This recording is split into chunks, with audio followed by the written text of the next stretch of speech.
Madam Speaker, honorable members. Madam Speaker, I rise to make my contribution to the appropriation bill for St. Vincent and the Grenadines for the fiscal year 2023. Madam Speaker, over the last 24 hours, I paid careful attention as the Honorable Minister of Finance addressed the people of St. Vincent and the Grenadines with regards to the outlook that he has in his capacity as Minister of Finance for this country. In making that presentation, the Honorable Minister of Finance dubbed the year 2022 the year of recovery and rebuilding, and he casted that recovery and rebuilding in the mold, the dust, and the wind path of COVID-19, the volcanic eruption, and the hurricane. And then he went on to describe his aspirations for 2023 as the road from recovery to resilience. This, Madam Speaker, honorable members, was packaged in an economic context. Firstly, Finance Minister took a bird's eye view of the local, regional, and global economic perspectives. And then he spoke to a promise of growth. And thirdly, to threats of downside risk. Madam Speaker, honorable members, Part C of that context presented by the Honorable Minister represents what I call the earliest cautionary note that that which he has presented is of no guarantee. So I say, first invitation, take it with a pinch of salt. Secondly, Madam Speaker, we had another caution. The Honorable Minister said, I'm quoting his budget presentation, so global analysis have pointed out that further complicating the outlook, it is not at all straightforward how these risks influence one another. They may well be interacted to magnify some adverse effects. I say that represents the second cautionary note. I say take an ounce of salt. Then the Honorable Minister went on to say, at page 7, Madam Speaker, in his budget presentation,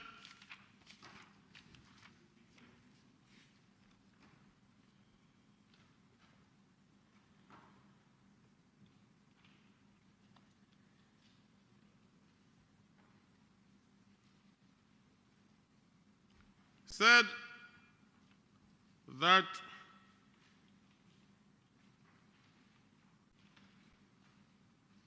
the strong growth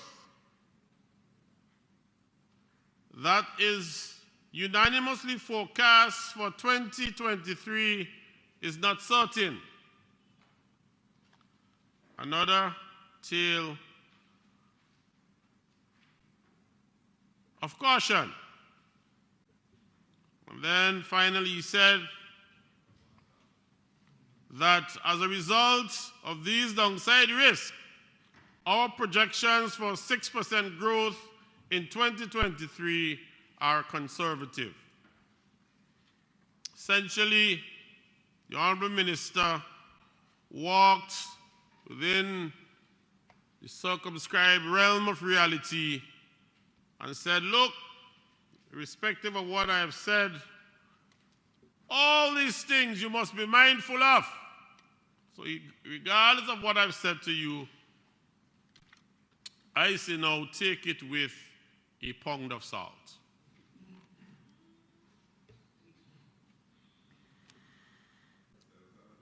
Madam Speaker, we were told in less than 24 hours that one of the corner pillars of Budget 2023 will be a significant roads repair program. In fact,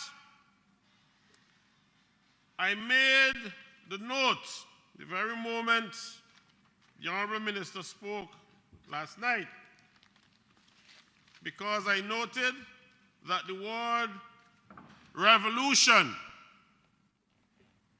has been used time and time again. We heard early of an education revolution, then we hear there's a health revolution, health and wellness, and now we're told roads revolution. Madam Speaker, you know, I am not the one to borrow lyrics often, and I don't make it my practice to borrow lyrics when I'm speaking or addressing matters that are, to me, important and germane to the advancement of the Vincentian people. But I'll borrow some lyrics and I'll use them at appropriate points in my presentation as I move along. We are advised that over $50 million will be spent on roads in Budget 2023. And when I heard that, I couldn't help but remember references made moments ago about the quarry project in North Leeward. And I said to myself, $50 million on roads repair in 2023? The Laredo construction must be having several orgasms in 2023?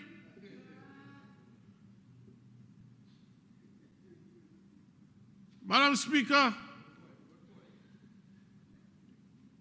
I am hoping that with such an allocation by this government, that the following roads will receive attention in 2023. The Mongranan Diamonds Back Road that leads from Mongranan take you into Diamonds. The Hadley's Village Access Road, if I could call that a road, Madam Speaker.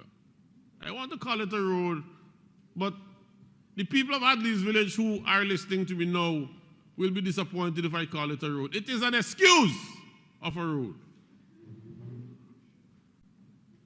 But the best description still that is available, because we are referring to them as roads, I will stick with that common understanding. I am trusting that between the relevant ministries, that the people of Hadley's Village will have their access road properly looked at in 2023. Madam Speaker, the minibuses are refusing to drive into Hadley's Village to drop off passengers because of the condition of what we call the roads. I will say what I've seen predominantly are patches of road in the craters heading up to Hadley's Village. Madam Speaker, the people of Greggs would love to have their roads fixed. Both the village roads and the mountain road leading to Tiburon Mountain and the pavement tourism site in Greggs. The Diamonds Main Road also needs attention. Madam Speaker, if you were to leave Diamonds, especially if you leave the Erlinghorn Square, and you happen to attend a funeral service in Diamonds and you have to go to lay your loved one to rest at the New Adelphi Cemetery, you have to decide either you're going to run the risk of having one of your wheel just over the embankment, that's your right wheel, or you have to let your left wheel ride a bankside going up to the New Adelphi Cemetery. The people of Diamonds deserve better. And today, I am asking that under this $50 million program for 2023, that we look to see whether or not that road could get some attention. Madam Speaker, if you think that that road is bad, you need to travel from that road in Diamonds across by Perry and travel up to where Point of Blucher used to be in charge of that church. Again, it is ridiculous. And I am saying this in context of the special highway that I heard being mentioned earlier on. I am not talking about Greg's here, no. I'm talking Diamonds. Diamonds into New Adelphi. Ridiculous road. We need some of the monies from the $50 million to go towards fixing the roads for the people of Diamonds and New Adelphi. Madam Speaker, the road in Chapmans. The truth is that there has been some work done on that road. And I think that is a road that has been described as the new highway, to be named after some people. I don't know if history will bring me to the point of making that proclamation in the Parliament. But if it brings me to that point ever, I will do so when the road is completed and it is proper. I won't ask for that to be done on a half-done something. Madam Speaker, about 3 years ago, there was a magnificent crater in what was supposed to be a road coming down Pepper Village. You know we got attention to that?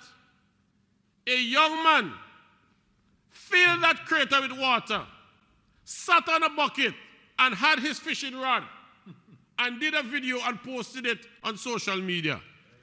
It received immediate attention.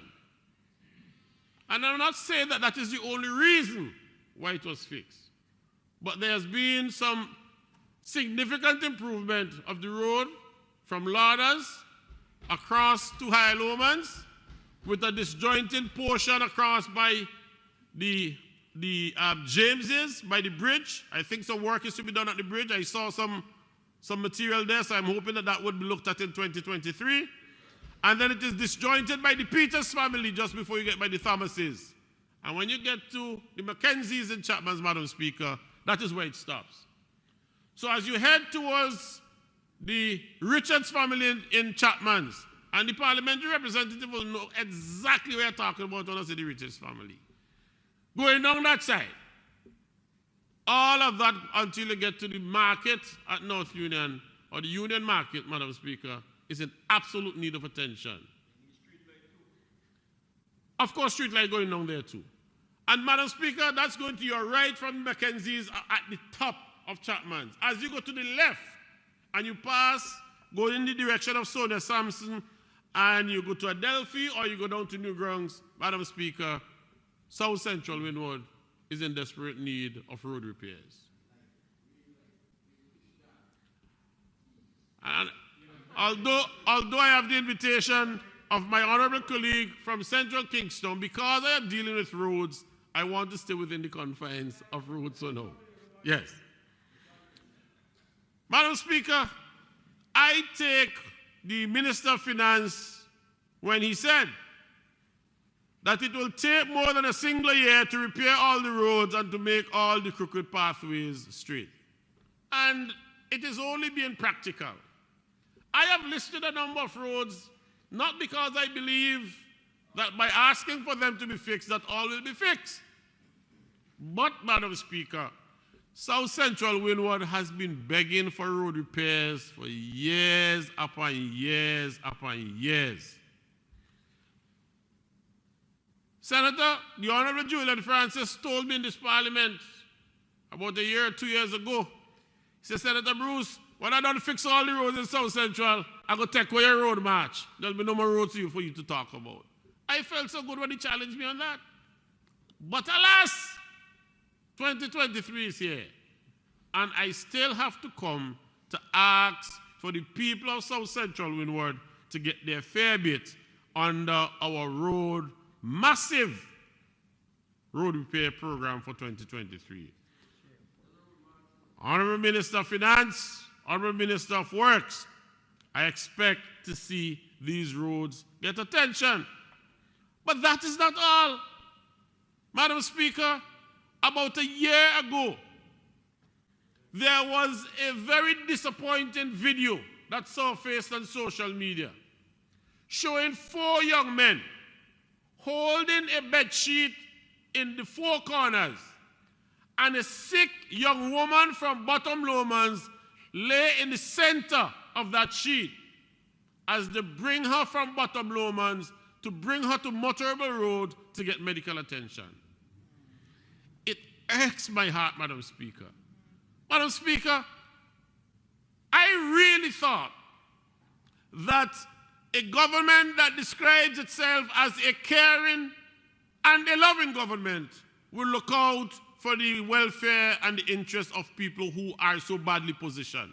And remember, Madam Speaker, I said I am making this presentation in the context that I accept that everything cannot be done at the same time and in the same year. But Madam Speaker, if your dog gets sick, you will not want to have to bring your dog from that condition in Bottom Lomans. I went there just before the new year. I was delivering some food packages to vulnerable people. And Madam Speaker, it is ridiculous. The Honorable Minister of Works, having responded to a question I posted in this parliament, did give an undertaking to send the technical people from his ministry to have a look at it. And Madam Speaker, I'm aware that they did go to have a look at it. It would require the working with families, the Leslies, and so forth, the Matthiases and so forth down in that area, the Bronx. And there'll have to be some cooperation in maybe shaving off a 2 feet here and a 2 feet here and on either side. But at least to give 6 feet of road that would allow for people to get out of Bottom Lomans when they're sick. I am sick that the people of Bottom Lomans are left in that situation. And Madam Speaker, there is an easy opportunity to connect that road with what we call the Gruger River. And all that needs to happen is to span a bridge. And we heard a while ago, if you could build the bridge at going over the dry river, Rabaka Dry River. Rabaka Dry River. Rabaka Dry River. No, man, I could call the name, man. I am not like that. Madam Speaker, and I agree that that feat has been completed. It would be a simpler feat at Gruger River. And you span that river and connect it with Advantage Street. That will allow minibus to come down from Lower Lomans, go up Bottom Lomans into High Lomans and make the rounds across the constituency, almost a connecting road. Madam Speaker, we need to look at this road. The Newgrounds Intra-Village Road. Madam Speaker, my grandmother of blessed memory, Martha Bristol, has passed on. And I remember as a little child, I had to go to either take things that I was instructed by my mother to go to take for my grandmother. And the roads built in that time, not the entire width of the road is paved. You have like 2 sides that are concrete. And they have been used in excess of 30 years comfortably. Madam Speaker, they need attention now. And I don't think that the people of Newgrounds will have a difficulty if you simply go in and use concrete and patch them and make them a lot motorable again. But it is unfair to the people of Newgrounds that their roads / footpaths should be left like that. And then the Kimakaboo Road in Diamonds. The road from Ancilla Bristol in Lauders leading to the Tibroo Mountain. Madam Speaker, that road was cut. Machine was put on that road from Lauders to connect so that farmers in Tibroo Mountain can bring their produce out of Tibroo and fetch better prices because, as the Honorable Minister of Agriculture said earlier today, the mechanical damage to their produce will be reduced if that road is fixed. I'm speaking about the road from Ancilla Bristol going up to the Seventh Adventist Church in Lauders and beyond. Go past Roseau and go into the Tibroo Mountain. The foundation base has been cut years ago during the time of the Honorable Alan Cruikshank as parliamentary representative. I see no reason why, and I'm satisfied in my mind that the farmers in those areas will be willing, if even on the self-help basis, once materials are provided, they will be willing to assist themselves and make sure that they have motorable roads all the way to their lands. Madam Speaker, I don't want my conversation on the road to be taken out of context, because as we speak to food security, that falls within the ambit of food security. Farmers will feel far more inclined in that area to go to their lands and farm the lands if they know they can access the lands on motorable roads in and out. I'm not asking for anything out of the ordinary.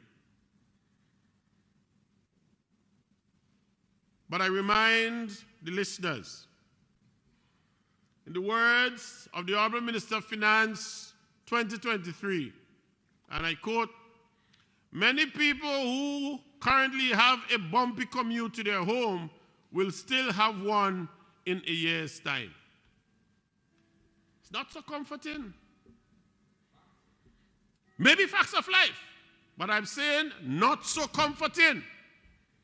And it might be facts, Honorable Minister of Finance, but when your road to your home is not bumpy, and my road is bumpy, and you tell me you're going to spend 50 million, but I may still have a bumpy road 1 year later, that is not so comforting. You might tell the wife that you're broken, and that's a fact. But if you can't put milk and cereal to make the baby tea, that is not so comforting. And that's a fact too. Madam Speaker, agriculture has been identified by this government. And I don't want to misquote the Honorable Minister, so I will go to the budget presentation. On page 10, make sure it's page 10 so I don't misquote. Yes. The Honorable Minister said,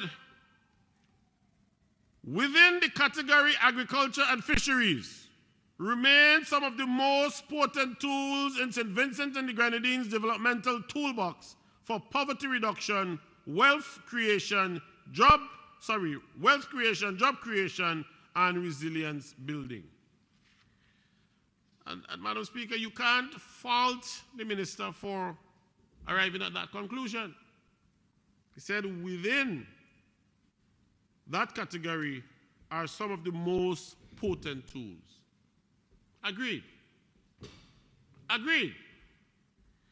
But, Madam Speaker, we can't simply have the tools in the toolbox and think that the results are going to be pleasant. What we have to do is to do the necessary to sharpen the tools in that toolbox and put those tools at the disposals of the ones who are expecting their usage. The estimate of revenue and expenditure, Madam Speaker, under the caption Summary of Total Expenditure, that identifies some 13 ministries and outline the Office of the PM and the autonomous departments. In essence, 15 departments, if you want to call it that of government. When you look, Madam Speaker, at the allocation to this sector that remains the most potent, some of the most potent tools for St. Vincent's advancement. The highest allocation, Ministry of Finance, Economic Planning, one could understand that maybe quite naturally. Then, Ministry of Education, National Reconciliation, followed by Ministry of Transport, Works, Urban Development, etc., followed by Ministry of Urban Development, etc., Ministry of Health, Wellness and the Environment, followed by Ministry of National Security, then Ministry of Tourism, Civil Aviation, etc., followed by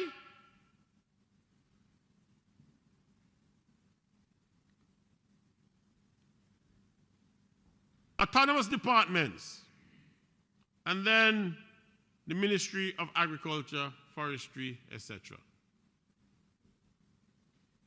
Madam Speaker, you see how far down that list the Ministry of Agriculture falls?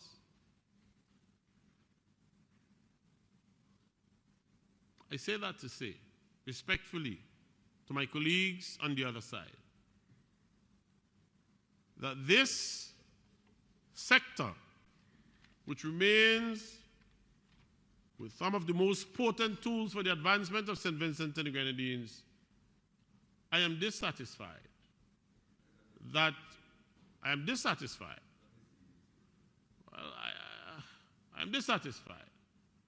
that sufficient resources has been given to the ministry to do the work that the ministry needs to do.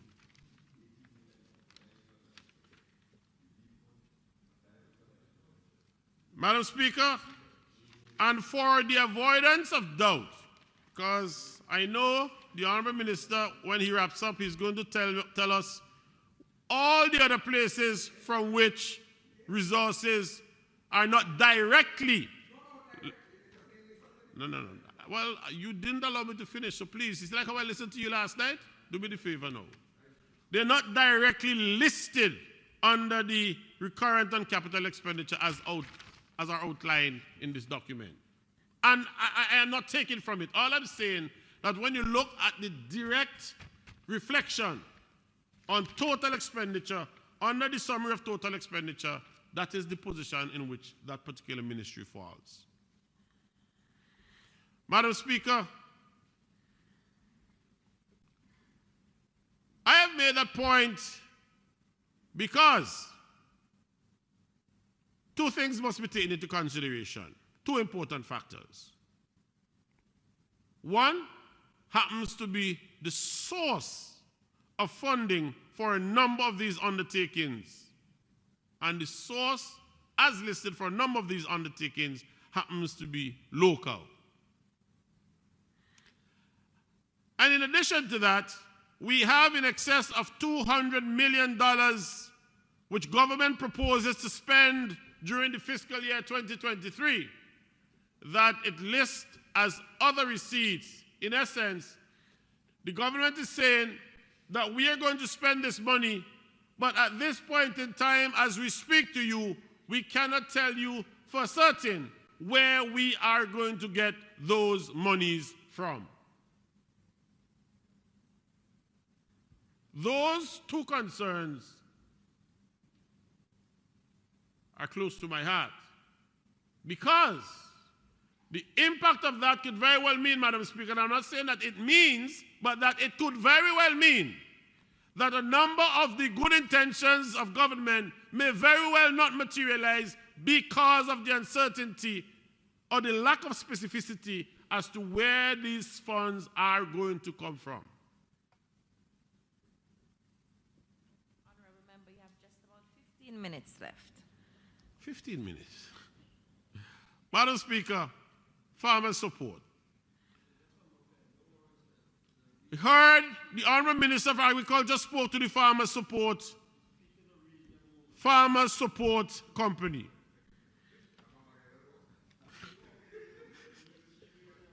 I don't know if Mama Guy or Papa Guy. Madam Speaker, I am aware from what the ministry has indicated that Cabinet sought an assessment of the FSC, the Farmer Support Company. One has to come to a single conclusion, that Cabinet had some concerns as to how things were happening at the FSC, whether those concerns be good or bad. The report, we are told, is completed in the interests of accountability and transparency. I am saying that the findings of the assessment of the Farmer Support Company ought to be made public so that we understand if it is that the FSC happens to be achieving its objectives by leaps and bounds, let all of us get to the pedestal and praise the FSC.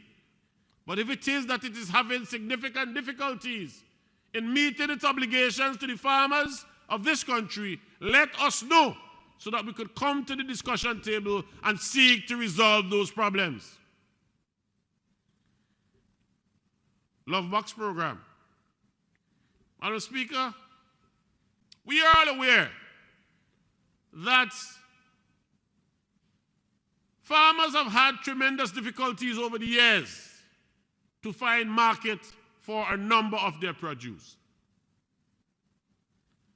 And I am a practical man. And as I hone my aspirations for the future, as I age, I learn to deal with things wiser, calmer, and more sober. I recognize that government used that initiative to meet, first of all, its own shortfall in being able to assist farmers in finding markets for their produce. That is one view of it. The second view of it is that it came on at a time when the COVID-19 pandemic did strike us, and government tried to find a creative way to say, well, if the farmers are struggling, we didn't help them before, they were helping themselves, now the help they gave to themselves is further threatened, how can we assist in that regard? Love Box scheme. Madam Speaker, so some farmers are excited that they could find a minuscule market through Love Box. There's a problem though. I have had too many complaints made to me over the last few months that farmers who relied on that program to put food on their table, even for Christmas, August, September, October, November, December 2022, Madam Speaker, still have not been paid for food that they provided to the Love Box program. That is untenable and unacceptable. Not good, Sabi. Not good, Sabi. So while some of us were having ham and bacon, while some of us probably had the best cut of pork or lamb, some farmers didn't have any money to buy themselves what they needed after they worked hard, plowed the vineyard, reaped and sold. I don't want, Madam Speaker, I don't want to cast any aspersion on government, but I say this. The man who goes to the farm and thief, the minister spoke about Pereira last evening, and I'm coming to that very quickly. The man who thief the farmer's produce and disappears with it almost work out to be not too far from the man who take your produce and not paying you for it months down the road. They both leave you in a bind. Please, I am asking Honorable Minister of Finance, look into this matter and help the farmers of this country who have... Yes, please, I don't want interruption either, but I'm asking you and the Minister of Agriculture to look into it and resolve this matter for the farmers of this country who have trusted the program and credited their food to the program. Madam Speaker, we heard about the private-public partnership with the government and KCCU. I know the Minister of Finance called it Caesar's luncheon of whatever, but I'm not distracted by that. I understood him to mean the Minister of Agriculture acting on behalf of the government and people of St. Vincent and the Grenadines. Madam Speaker, take the tease. In the year, for the budgetary year 2021, I came to this parliament. And when it was said in the report to this parliament that we had moved from, I think, 33 vessels out there in doing deep water fishing, I think it was, to 4, because a number of these vessels had moved, I think, to the African region and set up shop. I suggested then that we need to look into the possibility of providing part of your scholarship program to captains and deckhands, and people would go and learn that. And whilst they're off at university or colleges overseas getting the training, that we annually put some monies away into a sort of a sinking fund that would, by the time they have graduated, we have sufficient funds or close to sufficient to invest in the vessels. Not pirogues I was talking about. I was talking about vessels that would allow them to spend 2 and 3 weeks and 4 weeks and 5 weeks and 6 out there. And by the time they come ashore, they're coming to shore with value-added products that the Honorable Minister spoke to, ready for exportation, reducing our importation bill and increasing our export and addressing the issue of our trade imbalance. Madam Speaker, when I said that 2 years ago, there's a bit of mockery coming from the other side. I am happy to see now, happy to see now that the government has recognized, albeit 2 years after, that the proposal that came from this side of the House was meritorious and they have embraced it.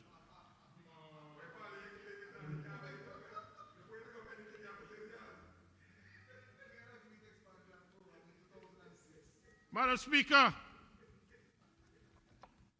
and let me just be clear, because I heard an uttering about fleet expansion in 2006. It was not just fleet expansion for fleet expansion's sake.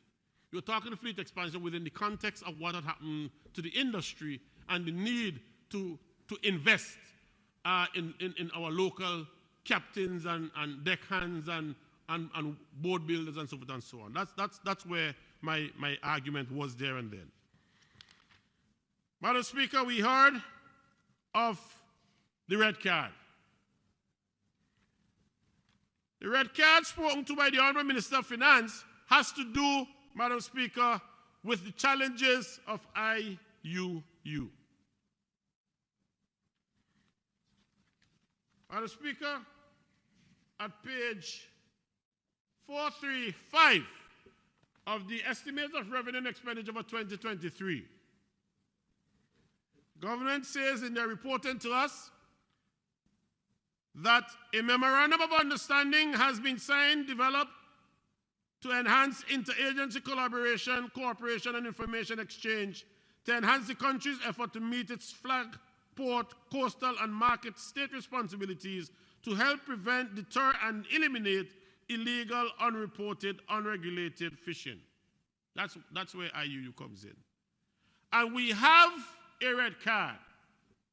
A red card means that we have difficulties penetrating the European market for fish and fish products as we would love it to happen, because we have this issue of illegal, unreported, and unregulated fishing.